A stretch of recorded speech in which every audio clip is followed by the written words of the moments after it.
I am Daniel Lucas, and welcome to Book 101 Review. Book 101 is all about the books that I read for the last 40 years, and today I have my special guest. He is the author of the book The Art of Compassionate Business, no other than Mr. Bruno Signaco. Hello, Daniel. How are you? I'm fabulous like you, Mr. Bruno. And can you please introduce more about yourself? Yes, I'm Dr. Bruno Signaco. I'm a university professor. I'm a consultant. I'm the author of different books. My latest book is The Art of Compassionate Business. I have been advising companies for 30 years on international marketing, and the last few years, like 5 years, on compassionate business. Means that company can get more profitable, can become more profitable, but also this company also can be more human oriented. This means that they can develop a strong relationship with different stakeholders such as employees, customers, suppliers, community members. So this is very important because most companies try to focus only on profits. This means what we call the key performance indicators such as profitability, market share, productivity. And in the book, I discuss some aspects that are not very well researched in business on business topics such as compassion, kindness, gratitude, generosity, and how these positive values affect the business activities, the workplace, the business environment in a very productive way. Mr. Bruno Signaco, thank you so much for sharing your talents to the world and, of course, your knowledge. So, what does it mean to practice compassion in the context of business? Well, there is a very simple definition of compassion, that is when a person can understand how other people think and how other people feel, especially when these people face challenging situations. And this person, when is compassionate, when adopt a compassionate attitude toward others, can also help these people. This means that is understanding how others think, how others feel, but also trying to help them whenever possible. This can be applied to the business environment. For example, a manager can have a chat with an employee, and this employee, supposing that this employee has some problems at home, is about to get divorced. Well, this manager can talk to this employee to understand how this employee think about this issue, the divorce, but also what they feel, what are the main employees' feelings, but also try to help this employee whenever possible. For example, this manager can offer this employee some time off to resolve these family issues, some familial issues such as the divorce, or might offer this employee, for example, to work flexible time. If they have some challenges at home, they know that this is a very important issue for this employee. So this means that understanding that being compassionate implies understanding that we all face challenges and we are all human beings. This is our commonality. We have some positive experiences in the past, some negative experiences also in the past, but also we have some dreams, aspirations, we have some fears, we have some, in some cases, we feel confident. And this human beingness is a commonality that join us together.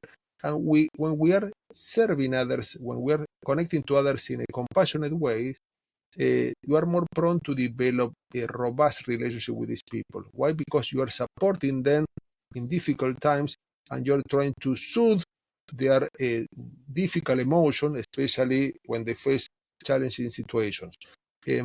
So there are a lot of examples of compassion in business, but I want to give one nice example that is in the healthcare sector. There is a very interesting research study that observed that when doctors, surgeons, when supposing that the patient is going through a very important surgery that is life or death outcome, possible outcomes, life improve, this patient improve, or can die during this surgery. This doctor has 1 minute compassionate conversation before this operation. This means trying to make this patient quiet, confident that everything will go well. Also try to answer all these patient questions because this patient surely will be very anxious. When this doctor has 1 minute conversation before this surgery, during the operation, these doctors are prone to use less anesthesia. This means that they will use less anesthesia because the patient will be less stressed. And also the recovery, the post-operation recovery period will be shorter, as compared with the patient that didn't have this 1 minute conversation with the doctor. So this means that compassion has very tangible effects. It's not only being nice to others, being kind to others, but has very tangible effect. In this case of the healthcare sector, the patient could recover much more easily. The doctor has to use less anesthesia. That was probably not necessary in these cases. Using so much. So this means that improve people's life. But also, this can apply to any other type of stakeholder. Let's suppose that a company is receiving some goods from one of its suppliers in a very late way, means that the delivery was delayed, was delivered late. This company can have a talk to the supplier to understand what happened, why this delivery was late, what were the main reasons for this delivery that was late, and try to support the supplier. When the company is acting in a compassionate way, will try not to penalize the supplier. Might be that in the contrary, there are some penalties that the company could have applied to the supplier for having delivered these goods late. But instead, because the company wants to preserve and strengthen the relationship with different stakeholders, in this case the supplier, will try to support the supplier, will understand. For example, the supplier might have said, you know what, yes, we have some delays and we probably overpromised and we couldn't deliver at the time that was promised. We might have to have a longer time in the future. And through this conversation, the company is more prone to support and help the supplier so that the relationship is preserved. So this means that being compassionate implies understanding that we can help each other. And by helping each other, we are also helping ourselves, because in life and in business, everything is interdependent. We cannot succeed on our own. We need the support from others. So this means that when, for example, the manager is helping the employee, he's also helping this manager himself or herself, because this manager needs this employee to work in a very efficient way, but also need this employee to resolve the issues with the divorce at home. When the company is helping the supplier, the company is helping itself too. Why? Because the company is reliant, is dependent on the supplier. They won't be able to succeed without the supplier. So the concept of interdependence is key in compassion, because we understand that we are on this world and we need each other. We are interdependent. We are not on our own. And in business, this is even more important. Why? Because we want all these stakeholders. What are stakeholders? Are individuals and groups with interest in our company, such as suppliers, employees, community members, business partners, customers. We want all these stakeholders on the company side. We want these stakeholders to cooperate spontaneously with our company and not being against us. So we want this as partner. We want these stakeholders as partners. So, Mr. Bruno, what are the core values that define a compassionate business? Well, the core values, well, I mentioned different values in the book, but for example, a very important value is generosity. Many people misunderstand this point because they believe that being generous implies only being generous by giving others tangible things. What we observe in business is that most companies are not generous. On the contrary, they are self-centered, they are greedy, they are, in some cases, they are a bit stingy, and they are focusing, in many cases, on their own objectives. So what companies want, they want more sales, they want to receive instead of giving. They want more sales, more customers, more productivity, more higher quality levels. They want more. But what I'm proposing in the book is the opposite, is to give more. And because when you give more, according to research, this generates a positive cycle of generosity. This means that generosity begets more generosity. How this works in practice? Well, you can give two types of things. You can give tangible things. For example, supposing that the employee this employee has worked for a long time over time, has worked very hard to meet the deadline. If the manager behaves in a generous way, this manager will give this employee a bonus, can give this employee a bonus as a reward for this hard work. But also this is what we call tangible things, a bonus, more money for this employee to spend. But also the manager can give intangible things. What are intangible things? For example, can give thanks to this employee, can write down, for example, a thank you note as a token of appreciation. But also, in many cases, this manager can give this employee some advice on how to improve their performance in the future, can provide this employee with some mentoring, can provide this employee with some coaching, can provide this employee with some technical information or training. So this means that these are intangible things, are so important. In the case of that I mentioned before, this employee that has some divorce issues at home, well, this manager can give an ear, can listen to this employee, can save some time during a busy day to listen to this employee to see how they can work out, and this employee can be helped. So this means that generosity, according to research, and I give many examples of generous companies in my book, begets, engenders more generosity. But also another important value, principle that I mentioned in my book is the value of gratitude or appreciation. This means that also research shows that when people and companies are appreciative, this begets more positive cycle of emotions and also strengthen the relationship with different stakeholders. Many companies take for granted this stakeholder for granted. And for example, when a customer comes to the company, for example, to company stores, and buys a product, this company takes this customer for granted.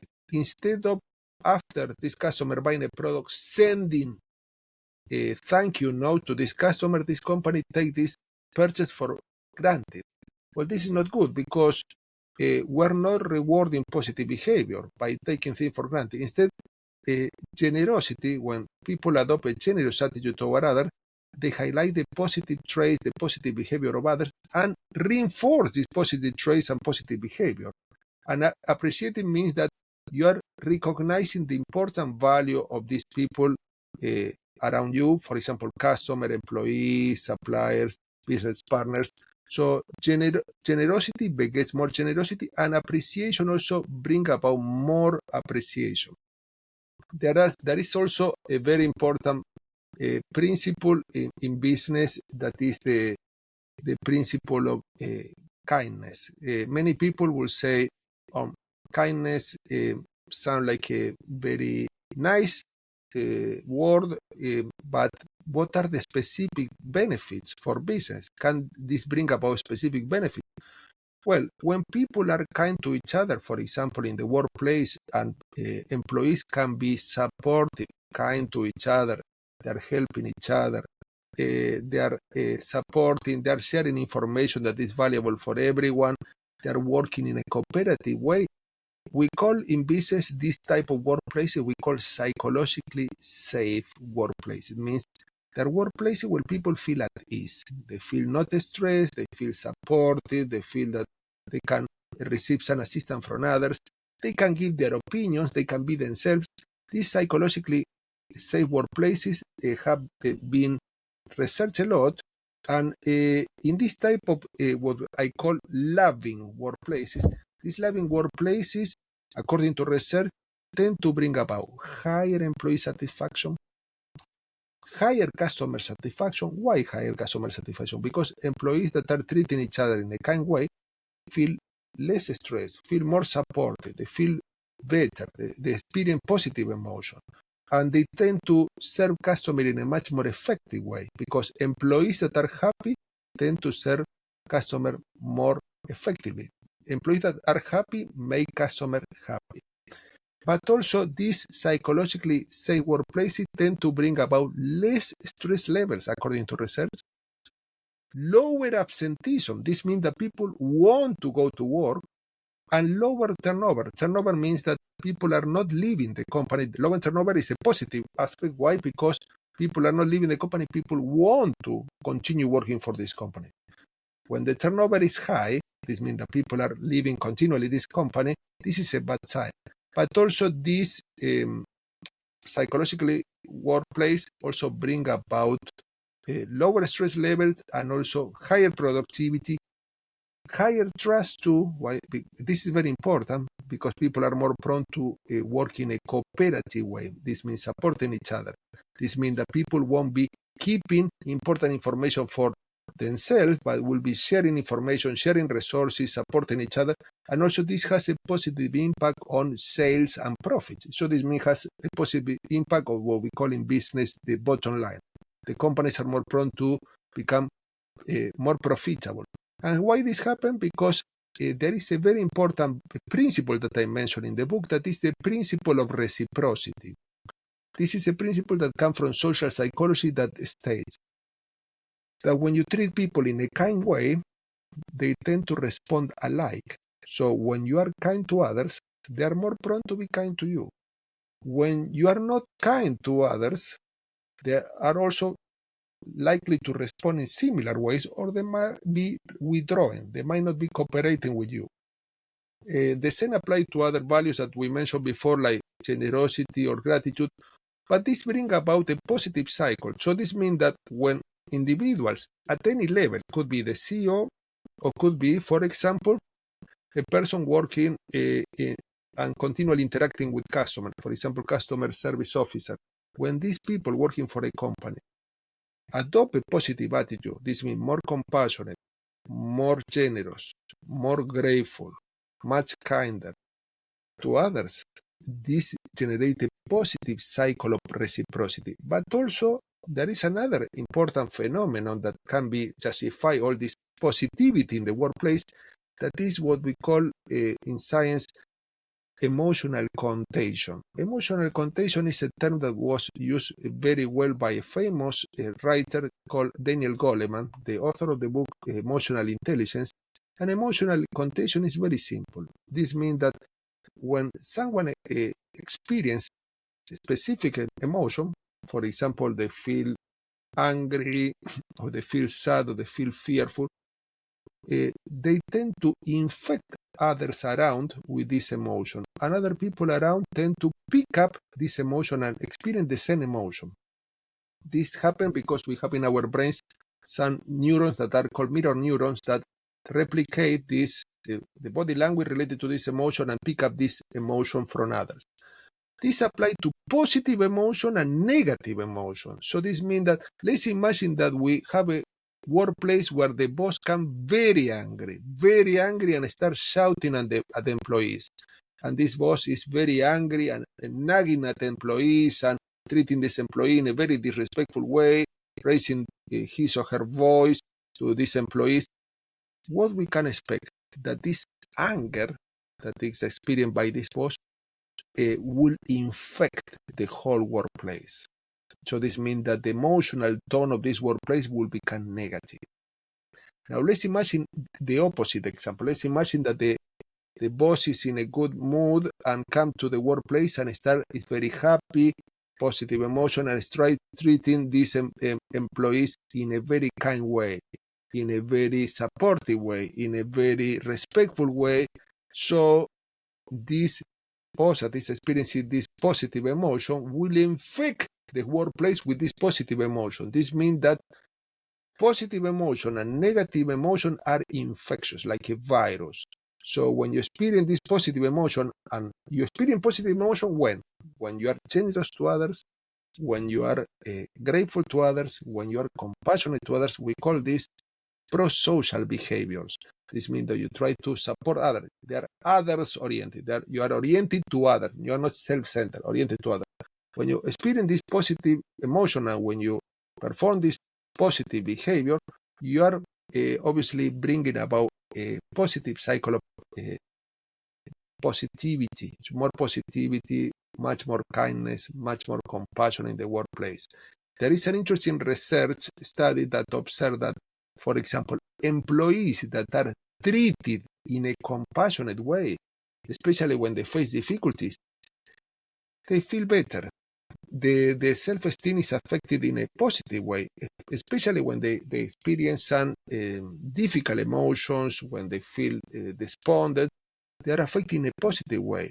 Their well-being is also affected in a positive way. Their colleagues, the colleagues that are treating this employee in a compassionate way, are perceived also in a positive light. So this means that this employee has a positive impression, has a nice perception of these employees around him or her, but also the company, this employee perceives the whole company as a company that is worth working for. This means that they perceive that this company is valuable, it's a company that is supportive. So this means that in this employee's mind, the company has a good image. So this means that this brings about a positive ripple effect all over the workplace when you apply any of these principles. So, Mr. Bruno, what will be your advice? We still have 5 minutes. I have a next guest. So, what will be your advice for new out there that they want to have a business? Well, the advice, that they come from this book is that you have to understand that there are two main aspects in business. If you are working for any company or even a non-profit organization, or you have your own company, or you are advising a company, the three possibilities. We're always connected to organization. Try to think that there are two main aspects in this organization. What we call the business aspect, what we call the quantitative aspect, can be measured, can be counted. For example, profit, market share, productivity. But also what we call the qualitative aspect of business, what cannot be measured, what cannot be counted. For example, we mentioned some of this example, and this qualitative aspect of business cannot be measured precisely. These are generosity, kindness, compassion, gratitude, and also appreciation. So I will advise the listener to ask themselves on a regular basis when they are working for this organization few self-reflection questions. They can ask them this self-reflection question that some of them come from the book, The Art of Compassionate Business. How can I be more generous to others on a regular basis? How can I generate a positive cycle of generosity? How can I be more appreciative to others? How can I appreciate even a small gesture? Because we saw that when you are appreciative to others, you are not taking that for granted. You are recognizing their high value, their contribution. And when you are recognizing people's high value and contribution, they are more likely to keep on contributing in a positive way in the future. So this is another important question. But also, how can I be more compassionate to others? How can I adopt a much more compassionate attitude? How can I be more aware of people that face difficulties? Because what happens in business and in life is that we're always busy, and in some cases we are not aware that we can help others. So, Mr. Bruno, can you please invite our listeners to support your book? Well, they can visit my website. That is one of my websites, www.brunosignaco.com, or they can check my LinkedIn profile and they can find my book, The Art of Compassionate Business. This is what you show there is the first edition.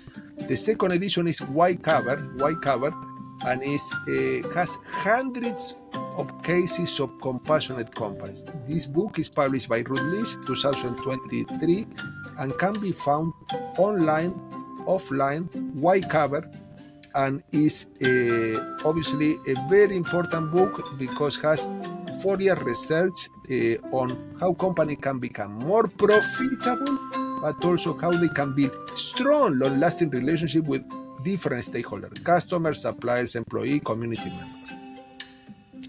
Mr. Bruno, thank you for your time. Thank you very much. Modicom people, see you soon. Thank you. Thank you so much.